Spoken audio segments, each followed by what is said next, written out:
আজকে সমাজের ভেতরে এক শ্রেণীর লোক আছে, হুজুররা কথা বলতে গেলেই বলে হুজুর এই কথা বলা যাবে না, সেই কথা বলা যাবে না, ওই কথা বলা যাবে না, মানে তাদের সাথে চুক্তি নিয়ে কথা বলতে হবে। তোমরা যেটা বলতে বলবা আমরা সেটাই বলবো। বলে না, তোমরা যেটা বলতে বলবা উলামা ইকরাম সেটা বলবে না। আল্লাহর দ্বীন কি বলে?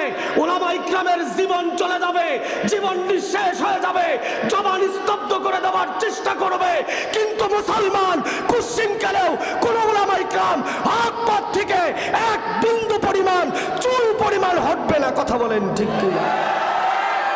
আমরা কি এই কোরআনের মাজমায় এসে আওয়ামী লীগের ভোট চাই, বিএনপির ভোট চাই, জাতীয় পার্টির ভোট চাই, বা অন্য অন্য রাজনৈতিক দলের ভোট চাই, বা রাজনৈতিক কোন দলের প্রচার করি? কথা বলেন, কথা বলেন। কোন রাজনৈতিক দলের নাম ধরে কোনো কথাবার্তা হয় না। কেউ যদি নিজের গায়ে কোনো কথা ঘেঁষে নেয় সেটা তার দুর্বলতা।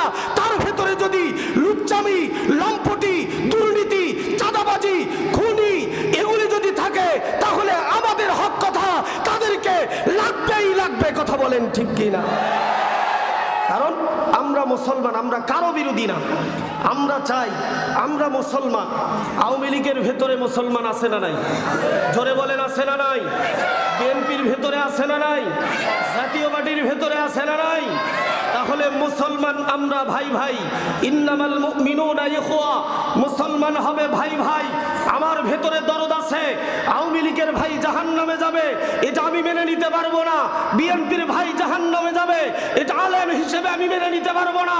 জাতীয় পার্টির মুসলমান ভাই জাহান্নামে যাবে এটা আমি আলেম হিসেবে মেনে নিতে পারবো না। কারণ আমার মুসলমান ইমানদার কোন ভাই জাহান্নামের কিনারার দিকে যাইতেছে, আর আমি মুসলমান আলেম হিসেবে চোখ বন্ধ করে এটা দেখবো, কুশ্চিনকালেও দেখতে পারবো না। কারণ আল্লাহর রাসূল এই শিক্ষা আমাদেরকে দেয় নাই। কথা বলেন ঠিক কি? উলামা ইকরাম জাতির কর্ণধার, জাতির রাহবার। আল্লাহর রাসূল বলেছেন আল উলামা ওয়ারাসাতুল আম্বিয়া, আল্লাহর রাসূলের ওয়ারিস উলামা ইকরাম। আজকে এক শ্রেণীর মানুষ সেই উলামা ইকরামদের সাথে বেয়াদবি করতেছে। কুশ্চিনকালেও আল্লাহর কসম, আল্লাহর কসম, আল্লাহর কসম, যদি কোনো ব্যক্তি উলামা ইকরামদের সাথে বেয়াদবি করে, আল্লাহর কসম, আল্লাহর কসম, আল্লাহর কসম, ওই ব্যক্তির জন্য আল্লাহর জান্নাত হারাম, হারাম, হারাম, হারাম।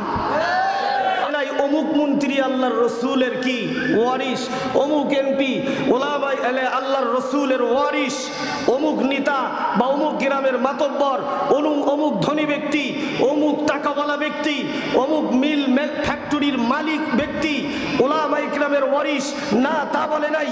বলেছে আল উলামা ওয়ারাসাতুল আম্বিয়া, যাদের ভেতরে ইলমে নবুওয়াত রয়েছে এরাই কেবলমাত্র শুধুমাত্র আল্লাহর রসুলের ওয়ারিস। জোরে বলেন সুবহানাল্লাহ, জোরে বলেন সুবহানাল্লাহ। আজকে আমরা সেই মুসলমান, আজকে পথে ঘাটে মার খাচ্ছি একটাই মাত্র কারণ, আমাদের ঈমানের দুর্বলতা।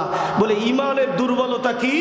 বলে ঈমানের দুর্বলতা ওই জায়গায় আল্লাহ যেহেতু বলেছেন ওয়া আলা রাব্বিহিম ইয়াতাওয়াক্কালুন, আল্লাহর উপরে তাওয়াক্কাল করতে, আর আমরা মুসলমান আমরা তাওয়াক্কাল করি চাকরির উপরে। কথা বলেন ঠিক কিনা? আমরা তাওয়াক্কাল করি ব্যবসার উপরে। কথা বলেন ঠিক কিনা?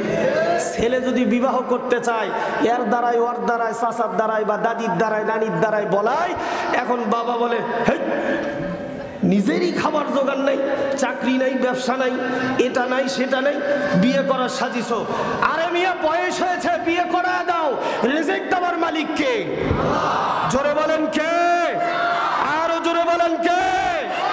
আমি যদি আমার ছেলেকে বলি চাকরি নাই, ব্যবসা নাই, বিয়ে করার জন্য সাজিস, আগে প্রতিষ্ঠিত হও।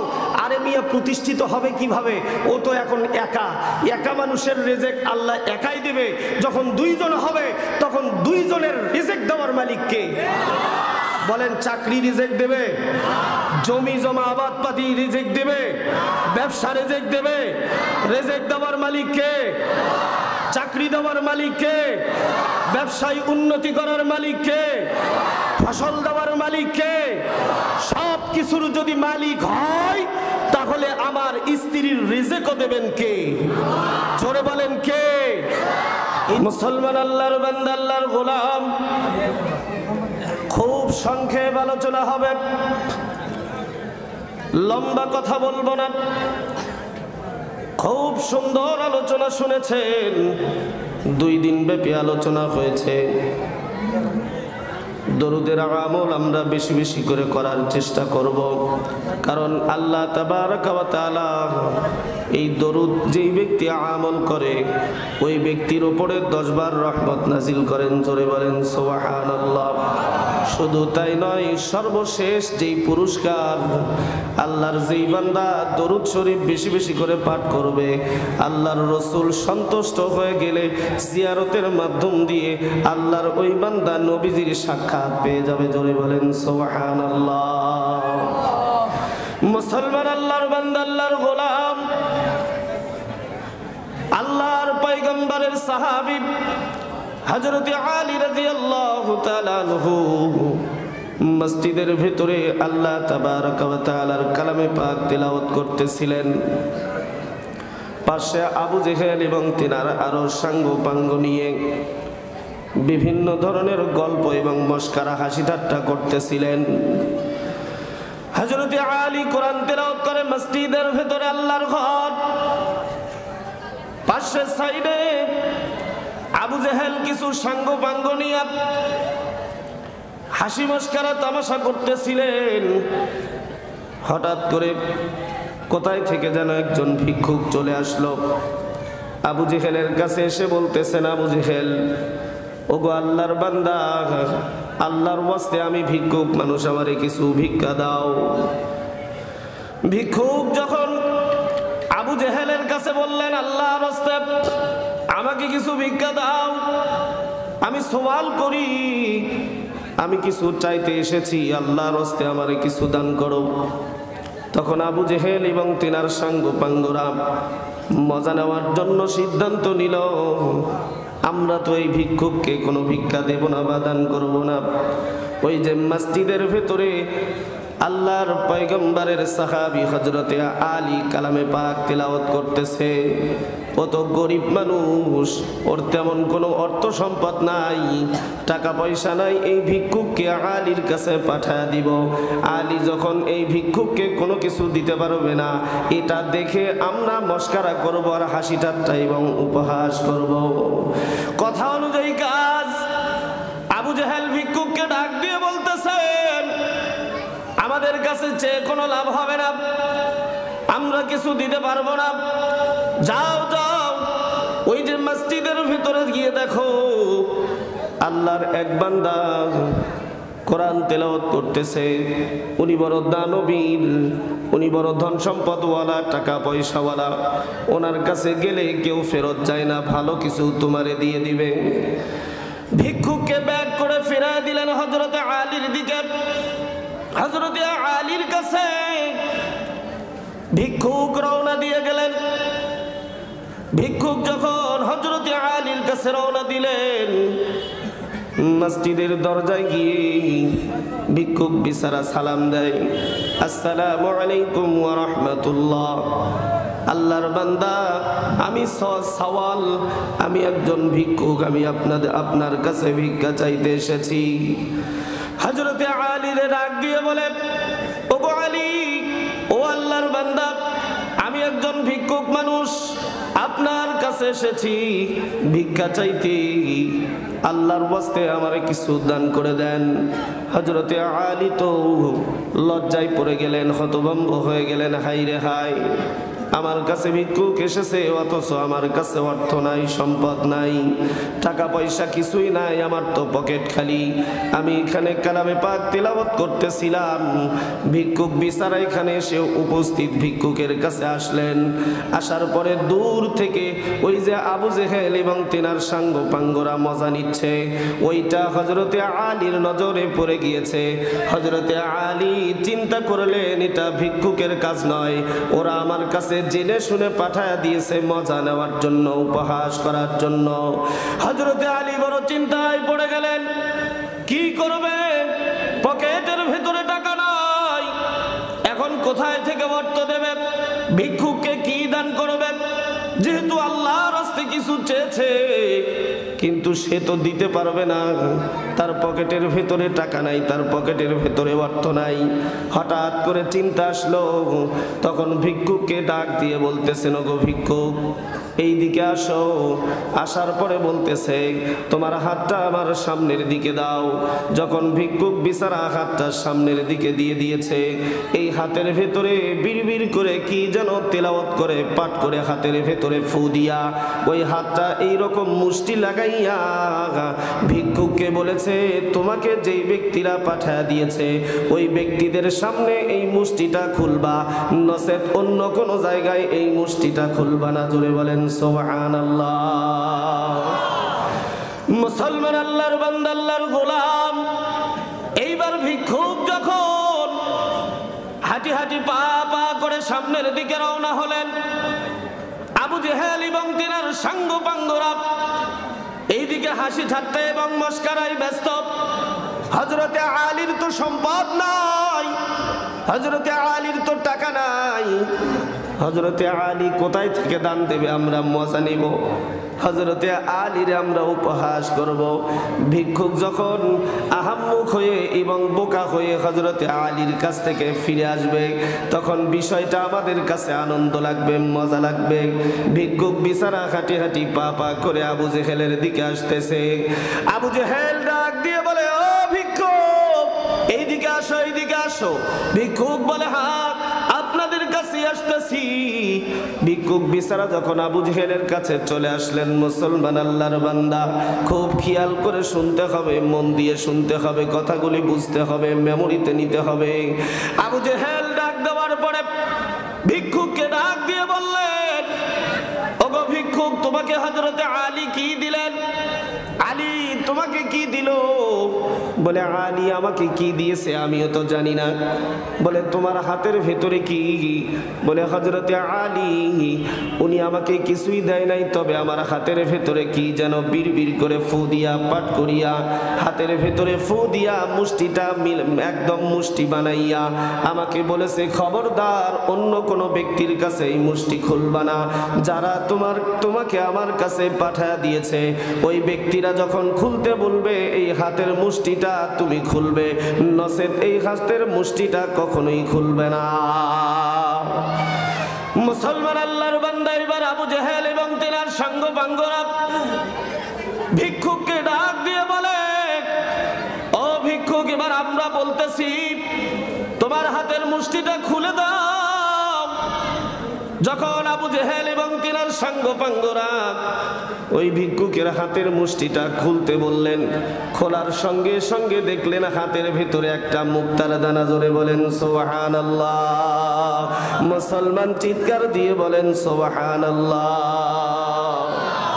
আবু জেহেল এবং তিনার সাঙ্গপাঙ্গরা আশ্চর্য হয়ে গেল, হায়রে এক দিনার বা এক দিরহাম দেওয়ার মতো ক্ষমতা তো হযরত আলীর নাই। আলী তো টাকা পয়সাওয়ালা নয়, আলীর তেমন সম্পদ নাই।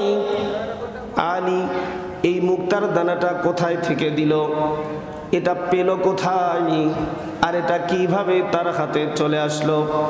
এইদিকে ভিক্ষুককে ডাক দিয়া আবু জেহেল বলতেছে, মিয়া ফাজলামো করার জায়গা পাও না। তুমি বলতেছো আলী তোমারে কিছু দেয় নাই, কিন্তু তোমার হাতের ভেতরে মুক্তার দানা দিয়েছি দেখতেছি, এটা তো মিথ্যা কথা বললে।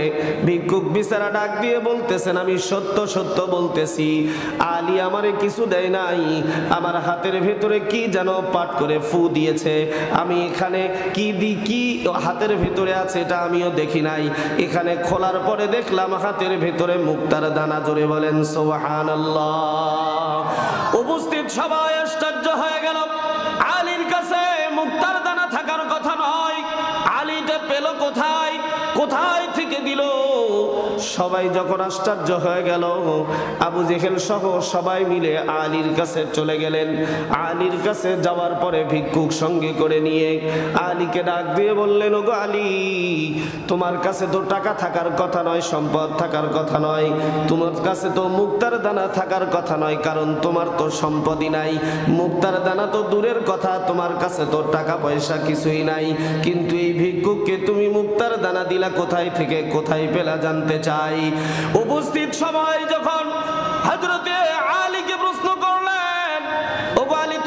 সম্পদ নাই, টাকা পয়সা নাই, তাহলে মুক্তার দানা কোথায় পাইলা? এইবার হযরতে আলী ডাক দিয়ে বলে, আমি তো তারে কিছুই দেই নাই। বলে এটা তো মিথ্যা কথা হয়ে গেল, তার হাতের ভেতরে মুক্তার দানা দেখতেছি, এটা কোথায় থেকে আসলো? বলে আমি নিজেও জানি না মুক্তার দানা কোথায় থেকে আসলো, আমি তো তারে কিছু দেই নাই। তবে তেনার হাতের ভেতরে আমি একটা দোয়া, একটা বস্তু পাঠ করিয়া, একটা কিছু তেলাওয়াত করিয়া আমি তার হাতে ফু দিয়া মুষ্টি বানায়া দিয়েছিলাম, তোমাদের সামনে খুলতে বলেছিলাম। মহান আল্লাহ তাবারাকা ওয়া তাআলা হয়তোবা তার বদৌলতে, তার ফজিলতে আল্লাহ তাআলা তার হাতের ভেতরে মুক্তার দানা দিয়ে দিয়েছে। জোরে বলেন সুবহানাল্লাহ। এইবার হযরতে আলীকে ডাক দিয়ে বলতেছেন, আলী বলো বলো কি পাঠ করেছিলেন, কি তেলাওয়াত করেছিলাম? বলে আমি আল্লাহর নবী বিশ্ব নবীজির উপরে দরুদ পাঠের ফজিলত শুনেছিলাম। যখন তোমরা আমার কাছে পাঠিয়ে দিয়েছো আমি তো লজ্জিত হয়ে গেলাম। আমার পকেটের ভেতরে টাকা নাই, আমার কাছে সম্পদ নাই। ওই সময় হঠাৎ করে আমার যেখানে আসলো বিশ্ব নবীজির উপরে দরুদ পাঠ করে হাতের ভেতরে ফু দিয়ে দেই, কারণ আমি এখন বিপদের সম্মুখীন। আমার সম্মান আমার মালিক ছাড়া আর কেউ রক্ষা করতে পারবে না। আমি আল্লাহর নবীর উপরে দরুদ পাঠ করিয়া তার হাতের ভেতরে ফু দিয়ে দিলাম। এই দরুদ পাঠ করার বদৌলতে হয়তোবা আল্লাহ তাবারাকা ওয়া তাআলা তার হাতের ভেতরে কি করে দিয়েছেন? মুক্তার দানা সৃষ্টি করে দিয়েছেন। জোরে বলেন সুবহানাল্লাহ। আমি হব মদিনার সারা বেলা ঝাড়ুদার, রওজার কিনারে কেটে যাবে দিন আমার। জোরে বলেন মারহাবা। আমি হব মদিনার সারা বেলা ঝাড়ুদার, রওজার কিনারে কেটে যাবে দিন আমার। আমি হব মদিনার সারা বেলা ঝাড়ুদার, রওজার কিনারে কেটে যাবে দিন আমার। আমার স্বপ্ন যদি হয় গো পূরণ, ধন্য হবে মোর জীবন মরণ। জোরে বলেন মারহাবা। হয় না? আরো জোরে বলেন মারহাবা। কোন জীবন মরণ ধন্য হবে কিনা? যদি আমার মতো নগণ্য গোলাম, আপনার মতো নগণ্য গোলাম বিশ্ব নবীজির রওজা পরিষ্কার করার সুযোগ পান, এই মূল্যবান কাজ যদি আপনার নসিবে জুটে যায়, তাহলে আমার জীবন ও মরণ সব কিছু ধন্য। কথা বলেন ঠিক কিনা? মুসলমান আল্লাহর বান্দা, আল্লাহর গোলাম। এইবার হযরতে আলীকে যখন এই কথা বললেন, আলী উত্তর দিয়ে দিলেন, দরুদ পাঠ করার বদৌলতে আল্লাহ তাবারাকা ওয়া তাআলা হয়তোবা তার হাতের ভিতরে মুক্তার দানা তৈরি করে দিয়েছেন। উপস্থিত সমস্ত ব্যক্তিদের ভিতরে, সন্ডা পণ্ডাদের ভিতরে সবাই যখন এই বাস্তব কথাটা শুনলেন, কিতাবের ভিতরে আসছে উপস্থিত ৩-৪ জন আল্লাহর নাফরমান বান্দা, কাফের বান্দা কালেমা পড়ে সঙ্গে সঙ্গে মুসলমান হয়ে গেলেন। লা ইলাহা ইল্লাল্লাহু মুহাম্মাদুর রাসূলুল্লাহ সাল্লাল্লাহু, জোরে বলেন সাল্লাল্লাহু আলাইহি ওয়াসাল্লাম। কষ্ট পাচ্ছেন? রাগ করতেছেন? থাকবেন তো ইনশাআল্লাহ? আখিরি মোনাজাত পর্যন্ত কারা কারা থাকবেন হাত তুলে দেখায় দেন। লিল্লাহে তাকবীর। জোরে লিল্লাহে তাকবীর। হয় না? আরো জোরে বলতে হবে লিল্লাহে তাকবীর। আপনার মুসলমান, মুসলমান সিংহের জাতি, মুসলমানের গর্জনে কাফের মুশরিক নাস্তিকদের কলিজায় আগুন ধরার কথা। কথা বলেন। কিন্তু সেই মুসলমান আজকে গর্জন ছাড়ে, সেই মুসলমানের গর্জনে একটা মশা মাছি পর্যন্ত ভয় পায় না। মুসলমান আজকে গোটা বিশ্বের ভেতরে মার খাচ্ছে। মুসলমান একটা একটাই মাত্র কারণ, মুসলমানের ইমানের ভেতরে ঘুম ধরার কারণে। মুসলমানের ইমান যদি মজবুত থাকতো তাহলে কোন কাফের মুশরিক, কোন নাস্তিক মুরতাদের কাছে মুসলমান কুশ্চিন কালেও মাথা নত করে রাখতো না। মুসলমানের ইমান যদি মজবুত থাকতো তাহলে বাবরি মসজিদ ভেঙে মন্দির করার সাহস পেত না। ওই যে মুসলমানের ইমান যদি মজবুত থাকতো, বেনারসে ঐতিহ্যবাহী 400 বছরের মসজিদের ভিতরে পূজা করার অনুমতি পাইতো না। কথা বলেন ঠিক কিনা? মুসলমান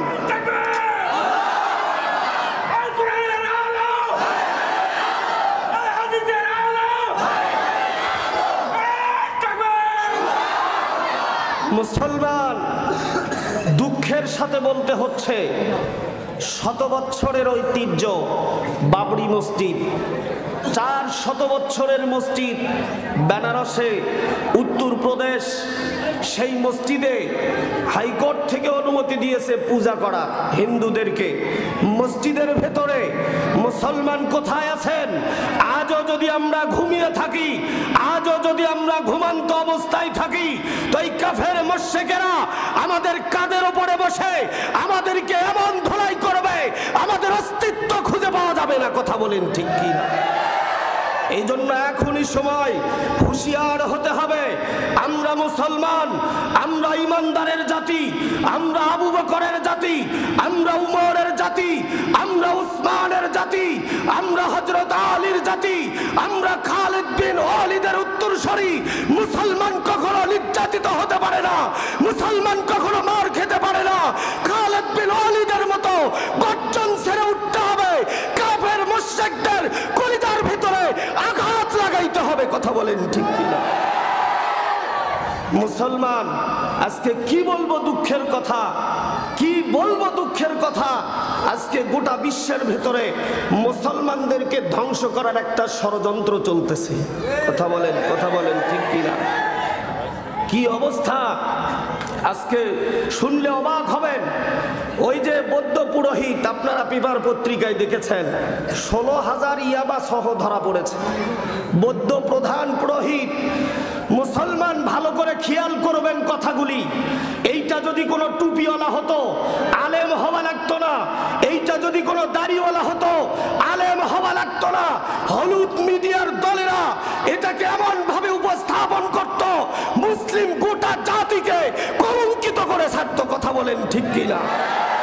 আজকে তারা নাকে তেল দিয়ে ঘুমায়।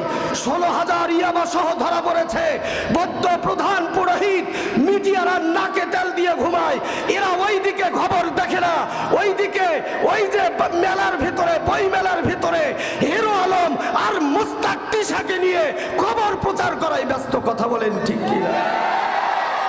এরা বদমাইশ লম্পটদেরকে নিয়ে খবর প্রচার করা ব্যস্ত।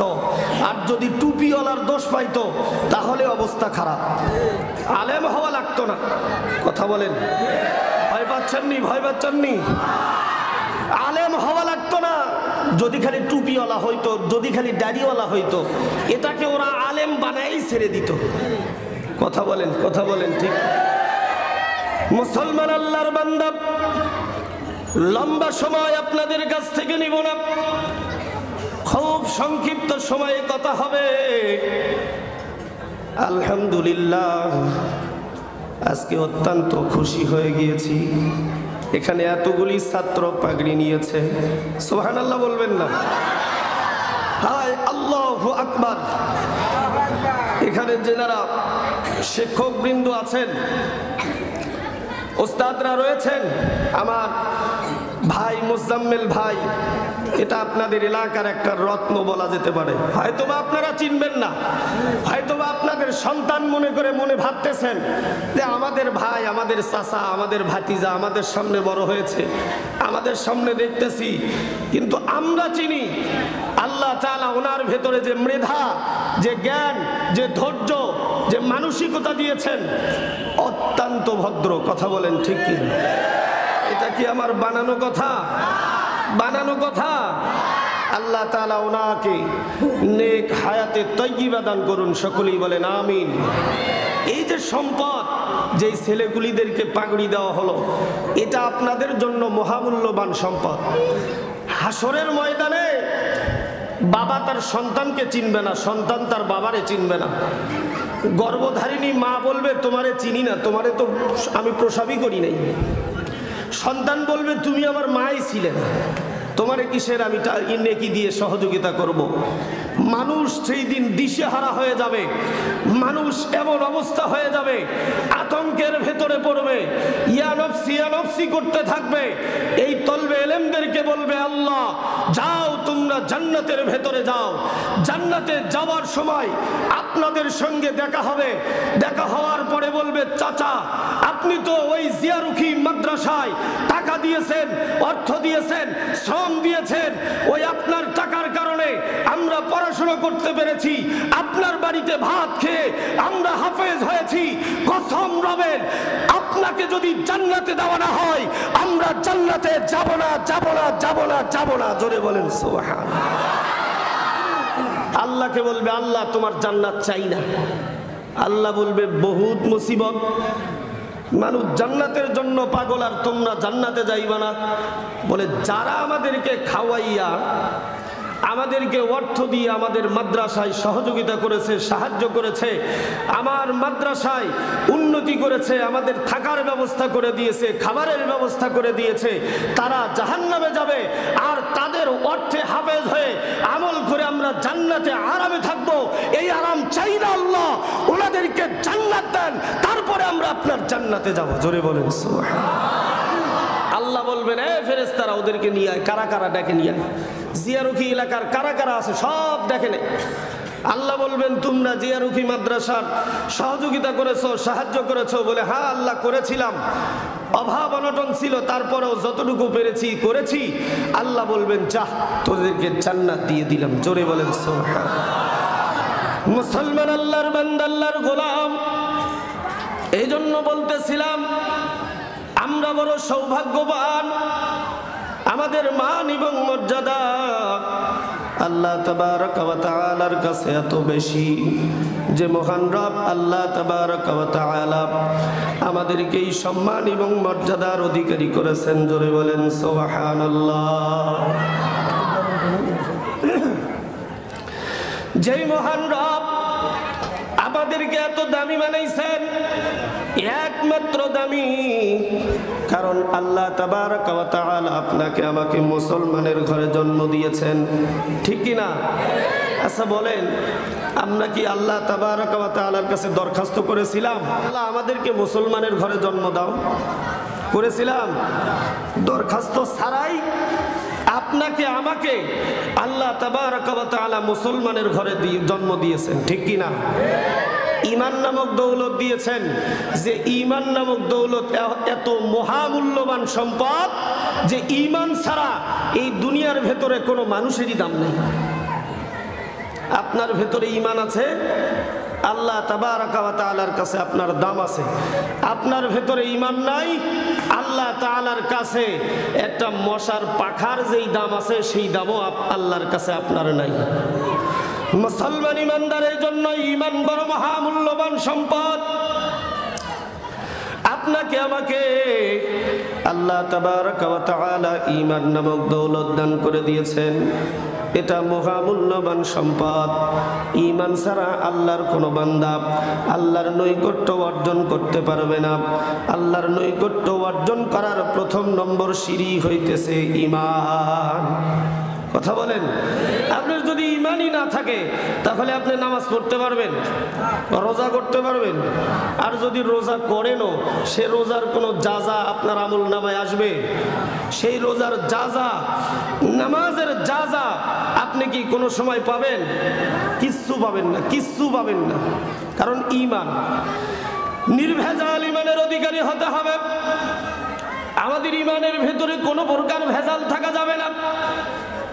বলে আমাদের ভেতরে এমন ঈমানদার আল্লাহর বান্দা আছে যে আল্লাহর বান্দারা মাজারে গিয়ে ছাগল মান্নত করে, আছে না নাই? কথা বলেন, বাবার দরবারে ছাগল মান্নত করে, গরু মান্নত করে। দেখা যায় বইয়ের পরনে কাপড় নাই, বাবার দরবারে গরু নিয়ে দৌড়ায়।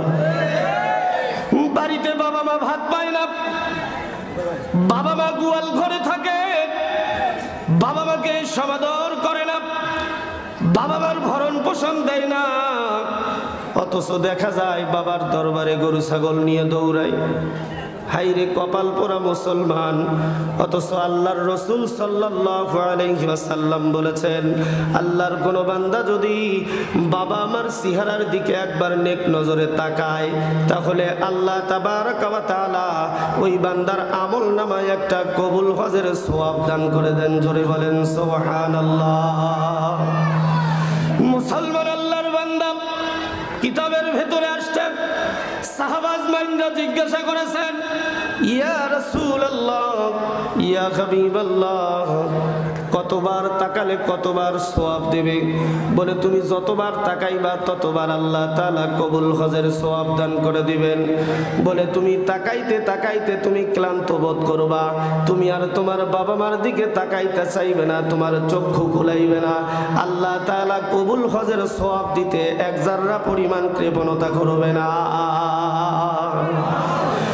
লক্ষ লক্ষ টাকা খরচ করে আল্লাহর বান্দারা হজ করতে যায়। কোন আল্লাহর বান্দা হাজী সাহেব এসে বলতে পারবে না আমার হজ কবুল হয়েছে? বলেন, বলতে পারবে? কেউ বলতে পারবে না। কিন্তু বাবা মার চেহারার দিকে একবার যদি আপনি নেক নজরে তাকান, তাহলে আপনি নিশ্চিত গ্যারান্টি দিতে পারবেন আমার একটা কবুল হজের সওয়াব আমল নামায় লেখা হয়ে গেছে। জোরে বলেন সুবহানাল্লাহ। মুসলমান চিৎকার দিয়ে বলেন সুবহানাল্লাহ। একটা কবুল হজের সওয়াব কার চেহারার দিকে দেখলেন? কথা বলে না। কবুল হজের সওয়াব কার চেহারার দিকে দেখলে? সেই বাবা মারে কি ভালোবাসি?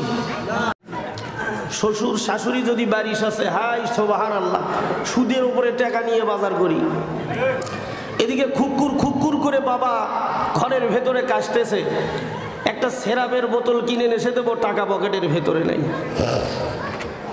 আছে না নাই? আমাদের সমাজে আছে না নাই? দেখা যায় শ্বশুর বাড়ির থেকে লোক আসছে, গরুর গোস্ত, মুরগির গোস্ত, ছাগলের গোস্ত, আবার স্পেশাল দই, আবার স্পেশাল মিষ্টি। কুষ্টিয়ার ভালো হোটেল কোনটা আছে, কোথায় ভালো দই আর মিষ্টি পাওয়া যায়? শ্বশুর শাশুড়ি চলে আসতেছে, বন্ধুরে গিয়ে বলে, ভাই আমার শ্বশুর শাশুড়ি আসতেছে, ইজ্জত বুঝি আর থাকে না, দে 2000 টাকা তাড়াতাড়ি, 100 টাকা বেশি, পরের দিনে 2100 টাকা তোরে দিব নে, বাজার করতে হবে। কথা বলেন ঠিক? মুসলমান আল্লাহর বান্দা, যেই মা যেই বাবা নিজের আশা আকাঙ্ক্ষা সমস্ত কিছু ছেড়ে দিয়ে সন্তানের মনের আশা আকাঙ্ক্ষা পূরণ করেছে, সন্তান কি চাই সেইটা পূরণ করে দিয়েছে, আজকে সেই মা এবং বাবাকে আমরা মূল্যায়ন করতে জানি না। যেই মা এত পরিমাণ কষ্ট করেছে বলার বাহিরে, 10 মাস 10 দিন গর্ভে ধারণ করেছে।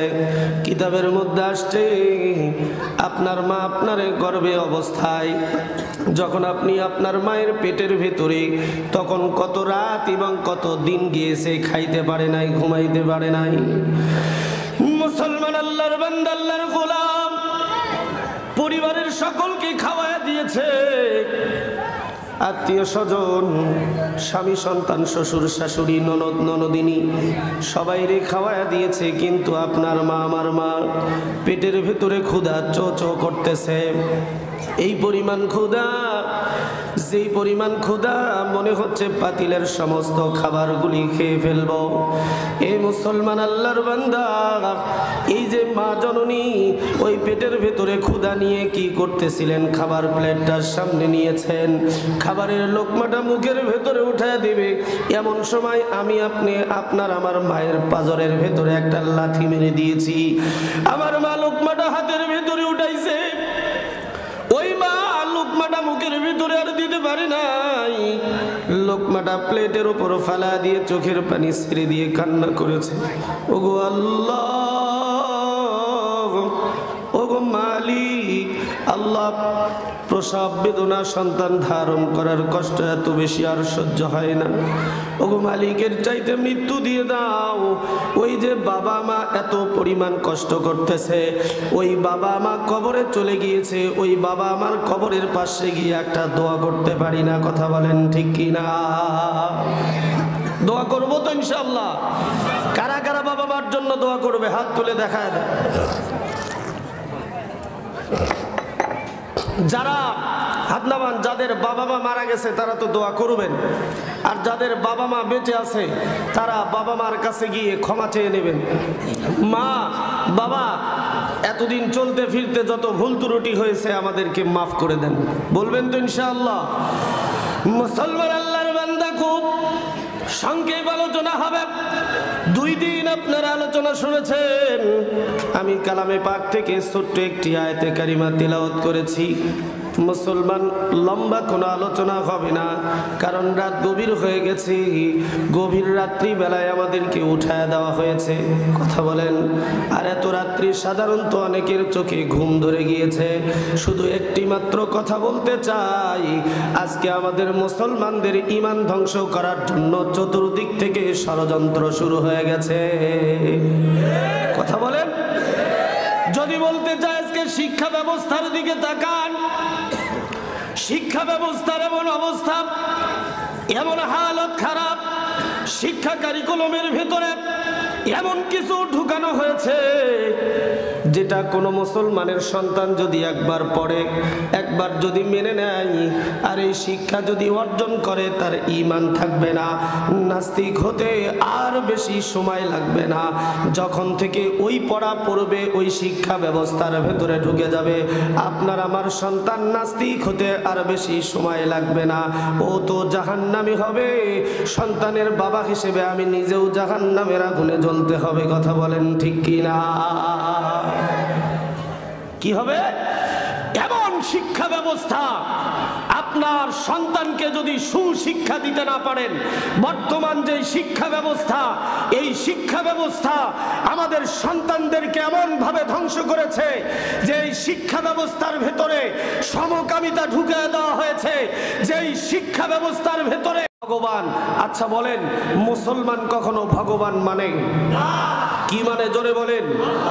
আজকে মুসলমানদেরকে, মুসলমানের সন্তানদেরকে শিক্ষা দেওয়া হচ্ছে আল্লাহ, রহমান, রহিম, ভগবান, গড, এগুলি সব এক। এই যে শিক্ষা দিচ্ছে আল্লাহ এবং রহমান এবং রহিম, আল্লাহ, রহমান, রহিম, এই যে ভগবান, এটাই এক শিক্ষা দিচ্ছে।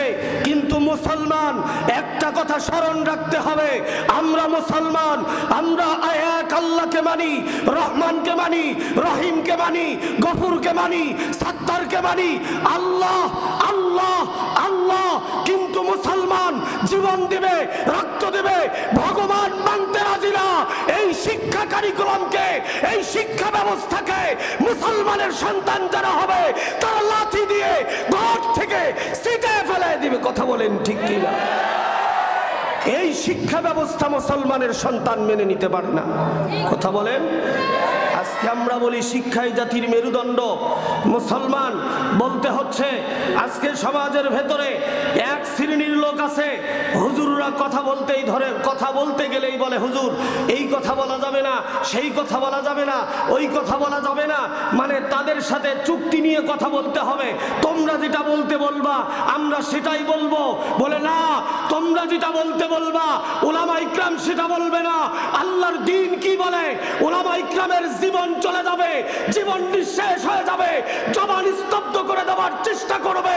কিন্তু মুসলমান কুশ্চিনকালেও কোন উলামা ইকরাম হক পথ থেকে এক বিন্দু পরিমাণ, চুল পরিমাণ হটবে না। কথা বলেন ঠিক কি? আজকে ওলামা ইকরামদেরকে বলা হয়, পরশুদিনে এক মাহফিলে গিয়েছি, একজন আমাকে বলতেছে, কয় হুজুর সব ওয়াজ করেন, কোরআন হাদিস থেকে ওয়াজ করবেন, কিন্তু রাজনৈতিক কোনো আলোচনা করবেন না। আচ্ছা ভাই ঠিক আছে, রাজনৈতিক কোনো আলোচনা করব না, আমি আলোচনায় উঠেছি, আলোচনা করতেছি। বেচারা মেহমান উপস্থিত হয়ে এখন আমাকে থামায়া দিয়ে তিনি বক্তব্য দিয়ে বলতেছে আগামী নির্বাচনে আমারে একটা করে ভোট দিবেন। বলেন তো রাজনীতি কে করলো? জোরে বলেন, বুঝতে পারছেন কি আমার কথা? বলেন রাজনীতি কে করলো? আমরা কি এই কোরআনের মজমায় এসে আওয়ামী লীগের ভোট চাই, বিএনপির ভোট চাই, জাতীয় পার্টির ভোট চাই, বা অন্য অন্য রাজনৈতিক দলের ভোট চাই, বা রাজনৈতিক কোন দলের প্রচার করি? কথা বলেন, কথা বলেন। কোন রাজনৈতিক দলের নাম ধরে কোনো কথাবার্তা হয় না। কেউ যদি নিজের গায়ে কোনো কথা ঘেঁষে নেয় সেটা তার দুর্বলতা।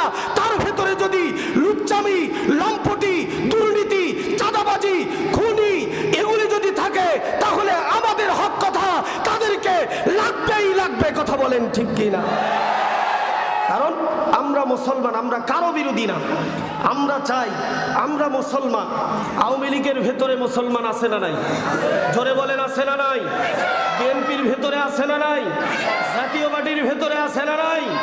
তাহলে মুসলমান আমরা ভাই ভাই।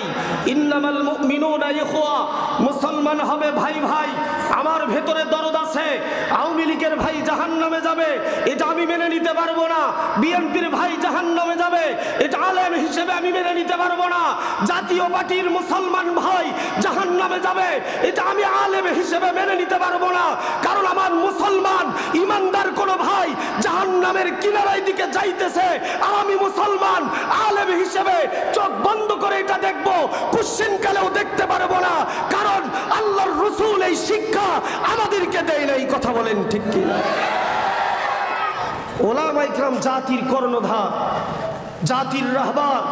আল্লাহর রাসূল বলেছেন আল উলামা ওয়ারাসাতুল আম্বিয়া, আল্লাহর রাসূলের ওয়ারিস উলামায়ে কিরাম। আজকে এক শ্রেণীর মানুষ সেই উলামায়ে কিরামদের সাথে বেয়াদবি করতেছে। কুশ্চিনকালেও আল্লাহর কসম, আল্লাহর কসম, আল্লাহর কসম, যদি কোনো ব্যক্তি উলামায়ে কিরামদের সাথে বেয়াদবি করে, আল্লাহর কসম, আল্লাহর কসম, আল্লাহর কসম, ওই ব্যক্তির জন্য আল্লাহর জান্নাত হারাম, হারাম, হারাম, হারাম। আসেন, কোন উলামায়ে কিরাম যদি আমার সাথে চ্যালেঞ্জ করতে চায় আমি চ্যালেঞ্জ করতে রাজি। এখানে অনেক উলামায়ে কিরাম আছে, অনেক উলামায়ে কিরাম আছে। কারণ আল্লাহর রাসূল কি বলেছেন? আল উলামা ওয়ারাসাতুল আম্বিয়া। তাহলে উলামায়ে কিরাম নবীর ওয়ারিস। এটা কি চারটিখানি কথা? এটা কি চারটিখানি কথা? বলে নাই অমুক মন্ত্রী আল্লাহর রাসূলের কি ওয়ারিস, অমুক এমপি উলামায়ে আল্লাহর রাসূলের ওয়ারিস, অমুক নেতা বা অমুক গ্রামের মাতব্বর, অমুক ধনী ব্যক্তি, অমুক টাকাওয়ালা ব্যক্তি, অমুক মিল ফ্যাক্টরির মালিক ব্যক্তি উলামায়ে কিরামের ওয়ারিস না, তা বলে নাই। বলেছে আল উলামা ওয়ারাসাতুল আম্বিয়া, যাদের ভেতরে ইলমে নবুওয়াত রয়েছে এরাই কেবলমাত্র শুধুমাত্র আল্লাহর রাসূলের ওয়ারিস। জোরে বলেন সুবহানাল্লাহ, জোরে বলেন সুবহানাল্লাহ। আজকে আমরা সেই মুসলমান, আজকে পথে ঘাটে মার খাচ্ছি একটাই মাত্র কারণ, আমাদের ঈমানের দুর্বলতা। বলে ঈমানের দুর্বলতা কি? বলে ঈমানের দুর্বলতা ওই জায়গায় আল্লাহ যেহেতু বলেছেন ওয়া আলা রাব্বিহিম ইয়াতাওয়াক্কালুন, আল্লাহর উপরে তাওয়াক্কাল করতে। আর আমরা মুসলমান, আমরা তাওয়াক্কাল করি চাকরির উপরে। কথা বলেন ঠিক কিনা? আমরা তাওয়াক্কাল করি ব্যবসার উপরে। কথা বলেন ঠিক কিনা? ছেলে যদি বিবাহ করতে চায় এর দ্বারাই, ওর দ্বারাই, চাচার দ্বারাই বা দাদির দ্বারাই, নানির দ্বারাই বলাই। এখন বাবা বলে নিজেরই খাবার জোগান নাই, চাকরি নাই, ব্যবসা নাই, এটা নাই, সেটা নাই, বিয়ে করার সাজিস। আরে মিয়া বয়স হয়েছে, বিয়ে করা দাও। রিজিক দেওয়ার মালিক কে? জোরে বলেন কে? আরো জোরে বলেন কে? আমি যদি আমার ছেলেকে বলি চাকরি নাই, ব্যবসা নাই, বিয়ে করার জন্য সাজিস, আগে প্রতিষ্ঠিত হও। আরে মিয়া প্রতিষ্ঠিত হবে কিভাবে? ও তো এখন একা, একা মানুষের রিজিক আল্লাহ একাই দেবে। যখন দুইজন হবে তখন দুইজনের রিজিক দেওয়ার মালিক কে? বলেন চাকরি রিজিক দেবে, জমি জমা আবাদ পাতি রিজিক দেবে, ব্যবসা রিজিক দেবে। রিজিক দেওয়ার মালিক কে? চাকরি দেওয়ার মালিক কে? ব্যবসায় উন্নতি করার মালিক কে? ফসল দেওয়ার মালিক কে? সব কিছুর যদি মালিক হয় তাহলে আমার স্ত্রীর রিজেকও দেবেন কে? জোরে বলেন কে? এই জন্য আজকে এই সমস্যাটা দেশের বিভিন্ন এলাকায় গিয়ে আমরা ফেস করি, যে দেখা যায় বাবা মার কিছু চাপের কারণে আজকে বিয়েটাকে আমরা এমন কঠিন করে দিয়েছি, যার কারণে ছেলে মেয়েরা আজকে জিনা ব্যভিচারে লিপ্ত হচ্ছে। কথা বলেন, কথা বলেন। আপনার আমার ছেলে জায়েজ তরিকায় যখন স্ত্রী পাচ্ছে না, তখন নাজায়েজ তরিকায় ভালোবাসা দিবস পালন করে।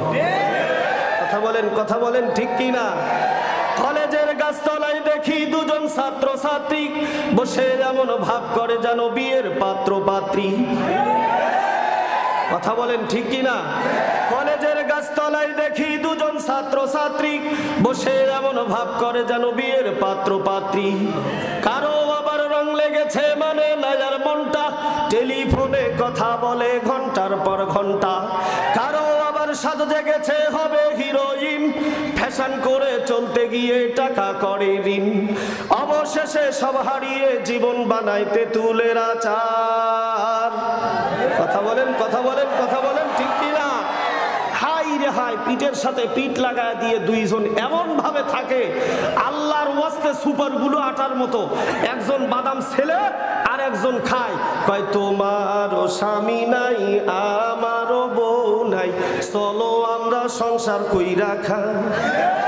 কথা বলেন, এটা অবৈধ পন্থায় আমরা জায়েজ তরিকা বের করে দিতে পারি না, যার কারণে আমাদের ছেলে মেয়েরা অবৈধ রাস্তা খুঁজে বের করে। বলে আমার বাবাও আমারে দেখে না, আমার মাও আমারে দেখে না, এখন আমার ব্যবস্থা আমারই করতে হবে। এখন সেটা হালাল পন্থাই হোক আর বেহালাল পন্থাই হোক। এই কয়দিন আগে আমার একজন মাসআলা জিজ্ঞেস করছে, কয় হুজুর একটা প্রশ্ন, স্লিপ লিখে দিয়েছে। আচ্ছা প্রশ্নটা লিখে দেখি। কয় হুজুর আমি আমার বাড়িতে বিবাহের কথা বলেছি, আমারে বিবাহ দিতে চাচ্ছে না। এখন কেবল সবে মাত্র আমি লেখাপড়া শেষ করেছি, অনার্স কমপ্লিট করেছি। এখন আমার বাবা মার কথা, তুমি চাকরি কি করো, চাকরি ধরো বা ব্যবসায় প্রতিষ্ঠিত হও, তারপরে আমি বিবাহ করাবো বা পরিবার থেকে বিবাহ করাবে। এখন আমি একটা মেয়ের সঙ্গে, মেয়ের বাড়ির থেকেও যখন বিবাহ দেবে না, আমার বাড়ির থেকেও যখন দেবে না, তখন আমরা দুইজনে মিলা একটা ঘরের ভেতরে কোরআনের ওপর হাত দিয়ে বিয়ে দুইজনই পড়ায় নিয়েছি। নাউজুবিল্লাহ। হুজুর এখন মাসআলা হচ্ছে এই বিয়ে কি জায়েজ হয়েছে? কোনো দিক থেকেই তো কোনো কুল কিনারা পাচ্ছি না। এখন দুইজনই কি করেছি, দুইজনই কোরআনের ওপর হাত দিয়ে আমরা স্বামী স্ত্রী মেনে নিয়েছি। দেখেন পদ্ধতি কি বের করেছে, জায়েজ তরিকায় পদ্ধতি। কোরআনকে ওই যে ইবলিস শয়তান নেক শুরুতে যে ধোকা দেয়, দুই ভাবে ধোকা দেয়, একটা নেক শুরুতে আর একটা খারাপ শুরুতে। নেক শুরুতে ধোকা দিচ্ছে এটা যে কোরআন সামনে রেখে কোরআনের সাথে ওয়াদা করে, তুমি আমার স্বামী আমি তোমার স্ত্রী, মেনে নিলাম দুইজন দুইজনে। এখন শুরু হয়ে গেছে নাজায়েজ তরিকায় জিনা। অথচ আল্লাহ তাআলা বলেছেন ওয়ালা তাকরাবুজ জিনা ইন্নাহু কানা ফাহিশা, তোমরা জিনা তো করবেই না, জিনার ধারের কাছেও যাইবা না। কিন্তু আমরা জিনা করতেছি, তাও আবার আমরা নিজেরা বৈধ পন্থা বের করেছি একা একা। আলেমদেরকে বলার দরকার নাই, আলেমদের কাছ থেকে মাসলা নেওয়ার দরকার নাই। কথা বলেন ঠিক কি না? মুসলমান আল্লাহর বান্দা, আল্লাহর গোলাম, উপযুক্ত বাবা মাকে কাল কিয়ামতের দিনে হাসরের ময়দানে আল্লাহ তাবারক ওয়া তাআলা জিজ্ঞাসা করবেন, তোমার ছেলে উপযুক্ত হয়েছে, তোমার মেয়ে উপযুক্ত হয়েছে, তুমি বিবাহ করাইছো নি? তোমার ছেলে মেয়ে উপযুক্ত হওয়ার পরে সঠিক সময়ে বিবাহ শাদী দাও নাই। তোমার ছেলে জিনা করেছে, তোমার মেয়ে জিনার কাজে লিপ্ত হয়ে গিয়েছে, এটা তো তারা গুনার ভাগীদারি হয়েছে। এর একটা অংশ আপনার আমার আমল নামায় সদগায়ে জারিয়ার মতো পৌঁছে গিয়েছে। নাউজুবিল্লাহ বলেন। এই জন্য উপযুক্ত হওয়ার সঙ্গে সঙ্গে আপনার আমার ছেলে মেয়েকে বিবাহ করাবো ইনশাআল্লাহ। জোরে বলেন ইনশাআল্লাহ। কারা কারা উপযুক্ত ছেলে হলে সঠিক সময় বিবাহ করাবো হাত তুলে দেখা দেয়। লিল্লাহে তাকবীর, লিল্লাহে তাকবীর। হাত নামা। যুবকেরা মুখটা মুছে তেল দিচ্ছে যুবকেরা, বলে এইবার হুজুর আমাদের পক্ষে কাজ করেছে, কিন্তু আপনাদের পক্ষে তো কাজ করব, আপনাদেরকে তো বিবাহ দিতেও ভয় লাগে। বিয়ের আগেই ইয়াবা দাদা, তারপরে আত কত কি আছে খেয়ে সিপ সুপ ডাবায়া বিয়ে শাদী করানোর পরে 2 দিন পর বউ আর থাকে না। কথা বলেন ঠিক কি না? বাবা দাদা আরো কি কি যে নিশা নামছে, আল্লাহর ওয়াস্তে নিশে খায়া চোখ মনে হয় চোখের জায়গায় নেই। একবারে মনে করেন যে এই সিপ দুটো ডাইবা মাথার ভেতরে ঢুকে গেছে। কথা বলেন আছে না নাই? জোরে বলেন আছে না নাই? মাদক সেবনে ব্যস্ত আমার যুবক ভাইরা, মাদক সেবনে ব্যস্ত, নিশা খাওয়া নিয়ে ব্যস্ত, চুলের কাটনি, তাদের কাপড়ের মানে পরার স্টাইল, হাইরে হাই দেখে মনে হয় না এটা কোনো ভদ্র পরিবারের ছেলে, মনে হয় কোনো পকেট ম্যান। কথা বলেন ঠিক কিনা? সাম বাদুর মার্কা কাটনি, হাই রে হাই রে হাই, পেনের 8-10টা তালি। কেরে বা তালি দিছে কে? কয় তালি যত মডেলও তত। কথা ভুল বলতেছি? এই কথাগুলি কি ভুল বলতেছি? বর্তমান প্রেক্ষাপটের কথা। মুসলমান আশ্চর্য হয়ে যাবেন, আজকের যুব সমাজের অধপতন এত বেশি হয়ে গিয়েছে, তারা এত পরিমাণ বেপরোয়া হয়ে গিয়েছে বলার বাহিরে। যুবক ভাইদেরকে বলবো এবং পর্দার অন্তরালে আমার মারা রয়েছেন, যুবতী বোনেরা রয়েছেন, যুবতী বোনদেরকে বলবো, মা তুমি পর্দা করো। তোমার কোনো সম্মান ছিল না, তোমার কোনো মর্যাদা ছিল না, তোমার কোনো মূল্য ছিল না, তোমাকে ঘৃণার বস্তু হিসেবে দেখতো। আল্লাহ আল্লাহর রাসূল এত মর্যাদা দিয়েছেন, তোমাদেরকে কারো মা বানাইছেন, কারো বোন বানাইছেন, কারো স্ত্রী বানাইছেন, আবার কারো দাদি বানাইছেন, কারো নানি বানাইছেন।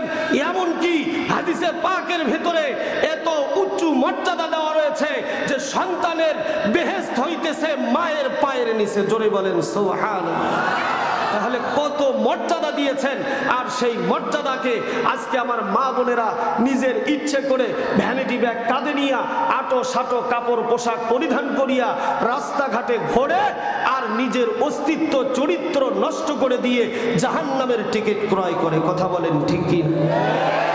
মুসলমান আল্লাহর বান্দা, আল্লাহর গোলাম, রাত গভীর হয়ে গেছে, বলতেছিলাম আল্লাহ তাবারাকা ওয়া তাআলা কালামে পাকের ভিতরে সুন্দর ভাষায় বলে দিয়েছেন। কোরআন তেলাওয়াত শোনার পরে আল্লাহর যেই বান্দা আল্লাহু আকবার বলবে, কিতাবের ভেতরে আসছে সগীরা গুনাহ মাফ হবে। কোরআন তেলাওয়াত শোনার পরে যেই আল্লাহর বান্দা আল্লাহু আকবার বলবে, আল্লাহ তাবারাকা ওয়া তাআলা আল্লাহর ওই বান্দার ঈমানের ভেতরে বৃদ্ধি দান করবেন। জোরে বলেন সুবহানাল্লাহ। কোরআনই একমাত্র কিতাব যেটা রহমতের ভান্ডার, বরকতের ভান্ডার, স্বতন্ত্র একটি পাওয়ার দেওয়া রয়েছে কোরআনকে, যেই কোরআন আপনাকে আমাকে সুপারিশ করে শাফায়াত করে আল্লাহর জান্নাত পর্যন্ত নিয়ে যেতে পারে, এইমাত্র কোরআন। জোরে বলেন সুবহানাল্লাহ।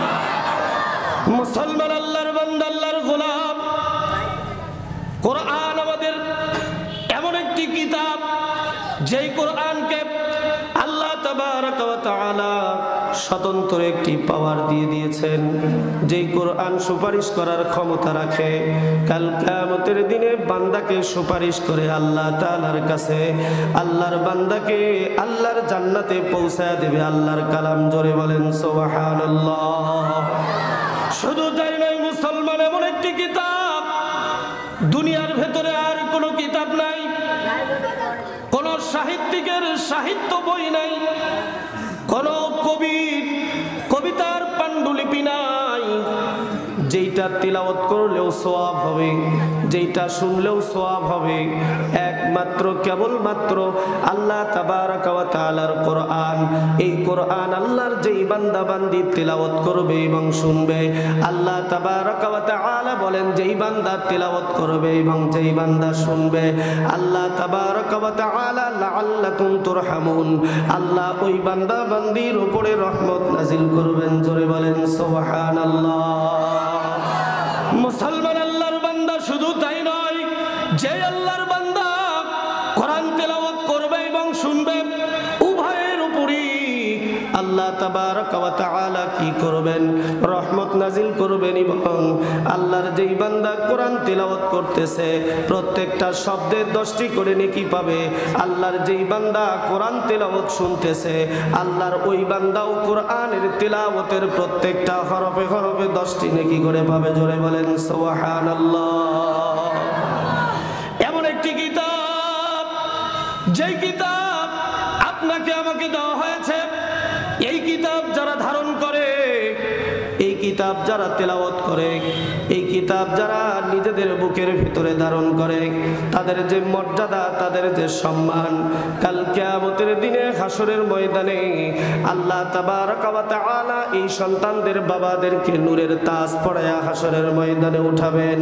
শুধু তাই নয়, এই যে আল্লাহর বান্দা তলবে ইলমরা মাদ্রাসা থেকে বের হয়, এই রাস্তা দিয়ে হাঁটাহাঁটি করে, আল্লাহর ফেরেশতারা তাদের নিজের পাখা তাদের পায়ের নিচে বিছায়া দেয়। জোরে বলেন সুবহানাল্লাহ।